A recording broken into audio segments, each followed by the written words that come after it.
All right, we're back here in the locker room. Billy Schweim, Mike Carlin. Now, Carlin, we're talking about everybody that's heading to the shore, heading to the beach. It's a hot day today. You know people are going to be swimming. They need to be protected.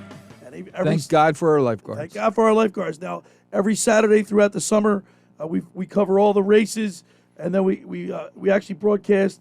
This year, we're going to be broadcasting live from the Dutch Hoffmans and the Margate Memorials. So it's the Beach Patrol Report. Beautiful. Brought to you by the Groundhogs Moving Company. Looking to move soon? Leave your worries behind and the heavy lifting to the Groundhogs Moving Company. For a good price without any drama, a team of family-friendly, professional young men that will respect your mama more than a moving company, the Groundhogs is second to none when it comes to handling your move, clean out, or furniture delivery with care.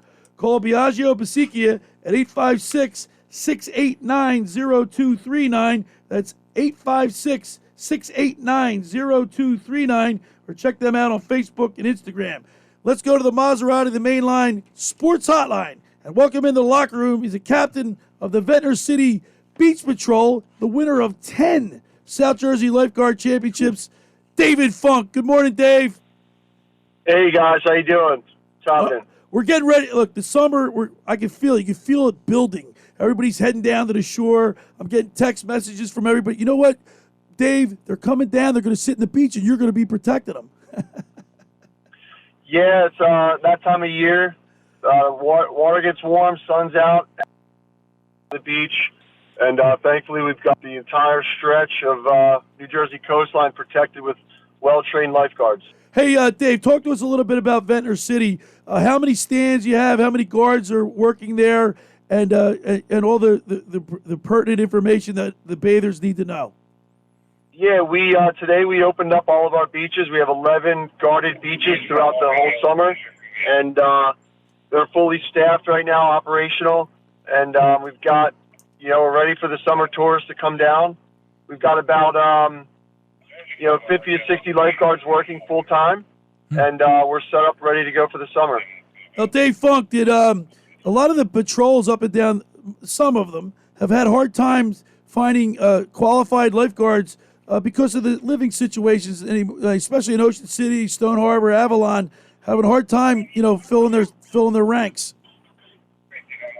Yeah, in some of the areas further south and even up north, including Ocean City, a lot of cities rely on college kids to come into town and rent and then be lifeguards. And renting has become very expensive, so I can see where there's been a shortage of that.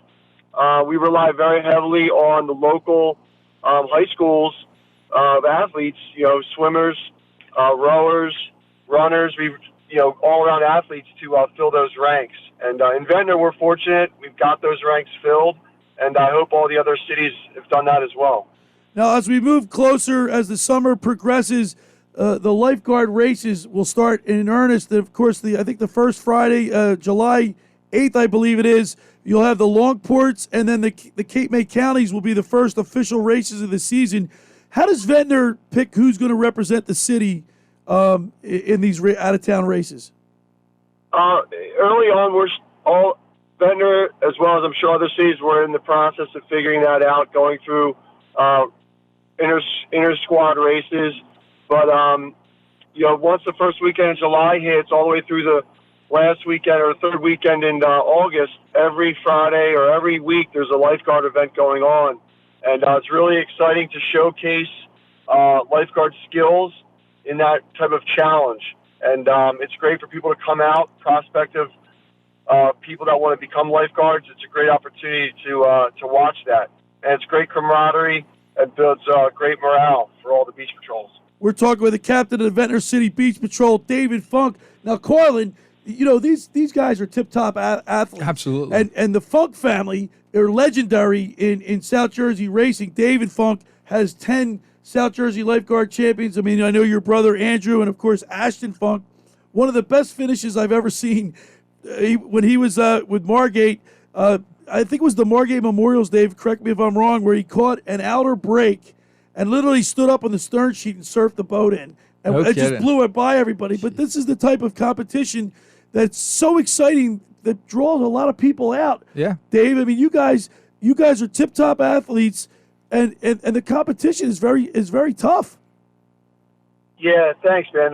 It's a lot of fun to compete first inter squad, and then as you hone in and build your skills, get to represent your city out of town, displaying the skills of basically being a lifeguard, rowing the boats, swimming, paddleboarding, all various running components of the job. And it's great to be able to come together and have a challenge amongst all the patrols and showcase that. And you got that's for sure. A lot of those are learned skills on the beach, especially the rowing part. I've been fortunate enough to just have some success, hard work, and training, and it's fun to go out there and compete.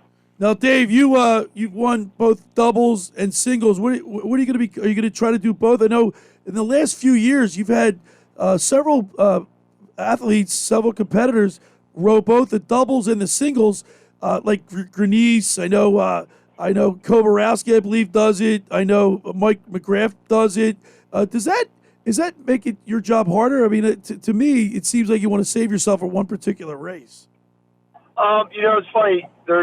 The doubles row and the singles row, they tap into various components of your athletic ability. One's a little more distance, cardiovascular driven. One's a little more explosive driven.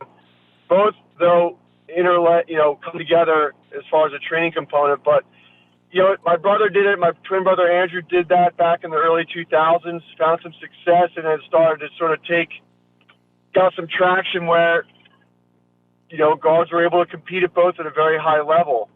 In some cases, the doubles row sort of sets you up, gets you really warmed up and prepared for a shorter singles row. And it can also backfire. You can be very tapped out, have a hard doubles race. It all depends on the conditions.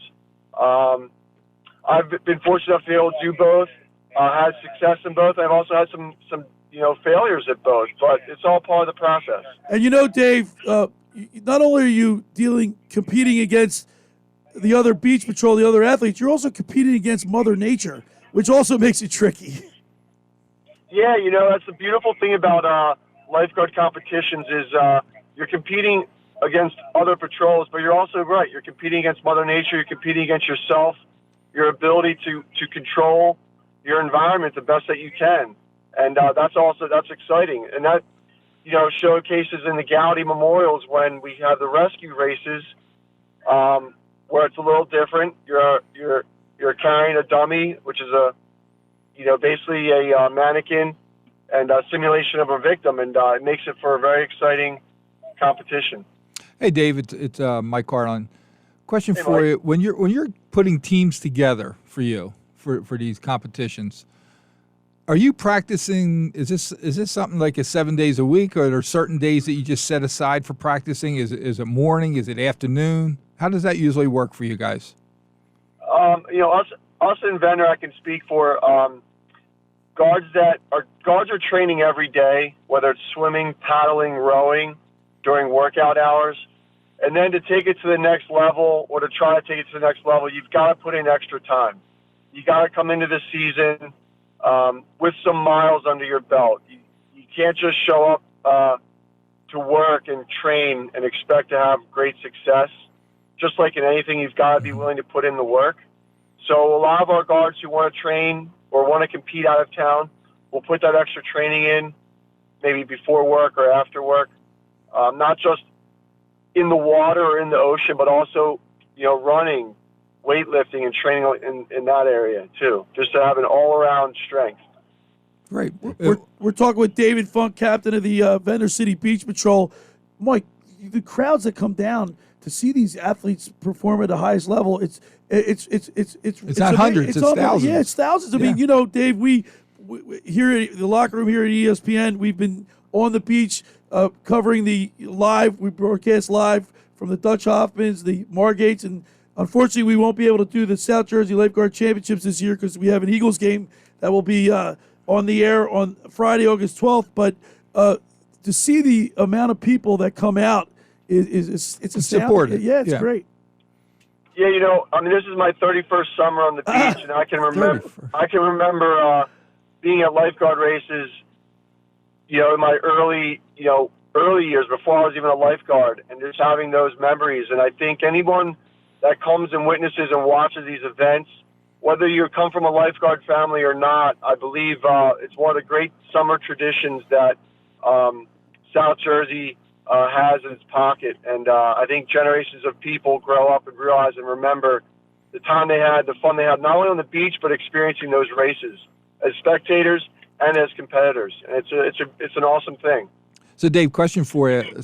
Someone like myself, when I go to the beach, I'm looking for the water to be, 72 and above. With races, though, is there a certain average or certain temperature that you're looking for on race day for that water to be? Is there something like that really stands out, like, hey, it's perfect today for me? Well, from a rower's perspective, conditions always play a part. The temperature of the water doesn't. I'm not a competitive swimmer in those races, but I'm sure the swimmers don't like it when it's cold. That makes sense.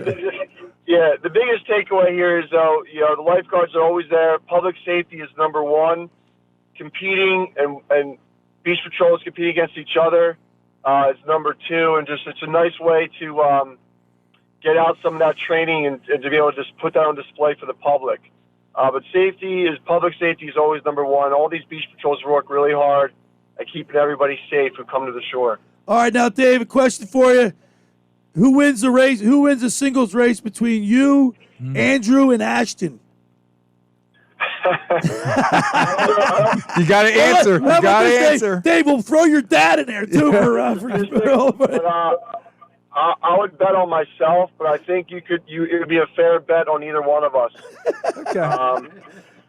It all depends on who makes the least amount of mistakes, I think, and that goes for all the top high-end athletes that compete. The least amount of mistakes generally find yourself in the. And you know what? And you know what, Dave? That's a good point you make, because just from the races that I've covered, the experience that you guys accrue over the years, I think the more experience you have in these big races, you can practice all you want. Like Danny Rogers last year comes out of nowhere from Sea Isle and wins the singles, and he's an up-and-coming stud that's going to be around for years. But, I mean, you guys got to deal with Mother Nature, and so experience is a key factor in especially the singles, I think. Yeah, I mean, experience is 100% a big factor in your ability and how you're going to perform as far as your results. But people talk about luck. Well, luck is really just opportunity, meeting preparation.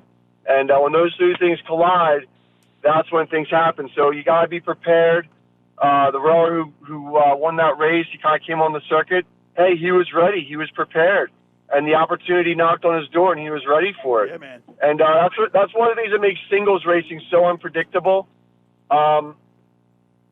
So everyone talks about getting waves or not getting waves. If you get opportunity, if you can maximize it, great. Sometimes you don't get the opportunity, and you just got to slug it out.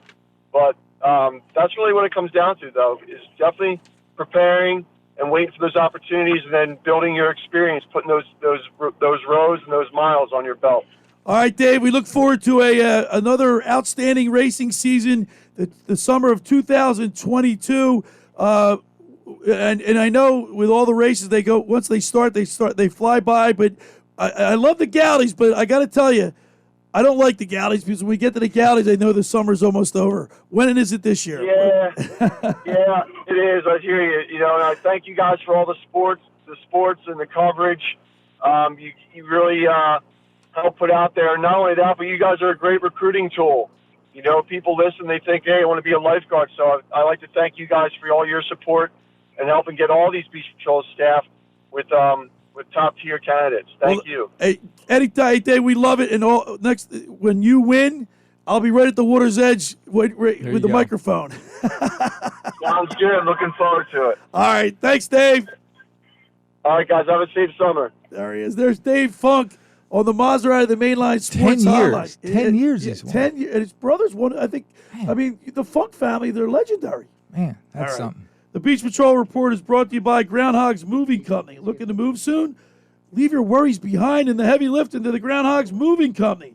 For a good price, without any drama, a team of family-friendly, professional young men that will respect your mama more than a moving company. Groundhogs is second to none when it comes to handling your move, clean out, or furniture delivery with care. Call Biagio Basichia at 856-689-0239. That's 856-689-0239. Or check them out on Facebook and Instagram